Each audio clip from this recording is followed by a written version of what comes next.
Karen and Jamie are dog lovers. For almost 2 decades, they have cared for older pups that others don't want.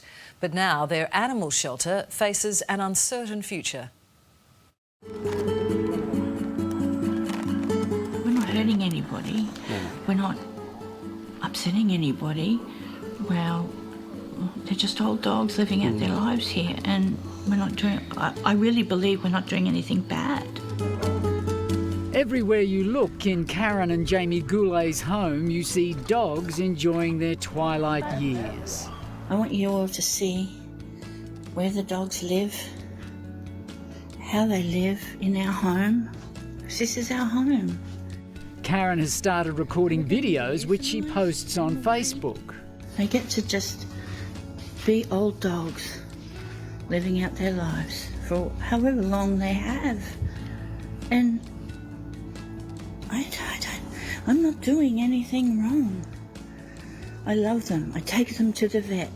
I do everything I possibly can for them. Generally, shelters or rescues will come and ring me or message me and say they have an old dog that nobody will take and could we take them in. And you do all this at your own expense? We don't take donations. We never have and we never will. We fund entirely ourselves. So this must cost you a fortune. It does, yes. The Goulets live on more than 2 acres on Brisbane's north side, and while there's plenty of space, they say they've been swamped by requests for help. Rescues and shelters are full, so we sometimes get the added pressure though. We'll say, oh, well, if you don't take our dog, we're going to euthanise the dog. That plays heavily on my mind, and it's hard to say no. Come on, guys. We should walk a little bit faster because it's starting to rain. Yeah. So it's literally been raining dogs at the Goulets' place. Numbers have swollen to 14, and 2 weeks ago their local council sent them an order to reduce the numbers to 4 or face a fine. Now, being fair here, obviously we can see you've got more than the regulation 4 dogs you're allowed on a property. Well, they did say 6 on the first one, yeah. But now it's 4. Now it says down to 4, which I don't understand. That doesn't make sense to me. But you don't intend on getting rid of any of these dogs? No, they're staying here. No, they're staying This is their home. This is their home. We're mum and dad, and they know we love them and care for them. Jamie and Karen say they've had discussions before this with the council about the number of dogs they care for on their property. But they say they've always managed to resolve the issues. In fact, in 2018, Karen was nominated for the council's Citizen of the Year award. So clearly the council know who they are and what they do here. One for you too. No. Does it make you angry that you're in this position? Not angry, more upset. Upset and frustrating because we did nothing wrong. The Moreton Bay Regional Council won't talk about the matter, but in a statement, a spokesperson says, "We are acting on repeated community complaints about aggressive dog behaviour and excessive barking." Are they out here running around, making a noise, making a nuisance of themselves? No.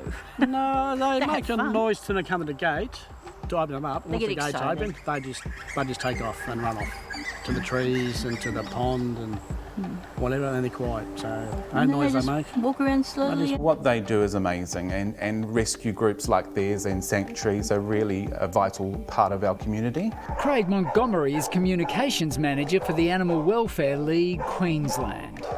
Right now, rescue groups are at capacity throughout the whole country, so it's really important that we don't lose any as a result of any sort of council rules. Now, as unlikely as it sounds, last year Karen found herself in the district court charged with stalking and threatening her neighbours.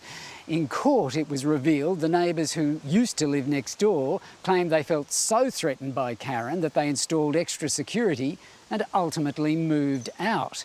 But Karen says that dispute had nothing to do with the dogs she cares for. They would videotape me. Every time I would go outside with the dogs, they'd videotape me. And, because they were accusing you of abusing them. Yes, yeah. I probably did. I would yell at them to stop filming me. I couldn't go out without them filming me. The court heard after the dispute started, the neighbours did complain about the dogs to the council. That was 2 years ago, but the matter only reached court last year and Karen pleaded guilty. In the end, our solicitor said $50,000 if you want to fight it. And we couldn't take that money away from the sanctuary. So I pleaded guilty.